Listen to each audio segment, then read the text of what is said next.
So in mid-February, as we all know, minor flood right throughout the Richmond Valley, a lot of damage to our road network, estimated at the time at close to $4 million worth of works to restore that.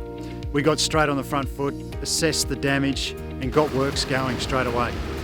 So we've got crews on the ground, we've got 5 crews working across the Richmond Valley, restoring our unsealed road network.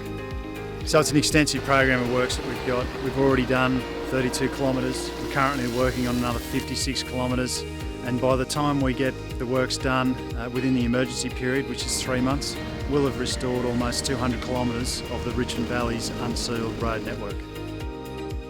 Important thing here, we've got 3 of our council crews restoring these roads, but we've also got 3 local contractors working with us, getting this work done as quickly as we can. We all know everyone wants their road to be in good order. We can't fix every road at the same time, but we've got double the amount of crews out working. We're putting money into the economy, we're buying gravel, employing local people. It's all part of the emergency works and getting this done as quickly as we can.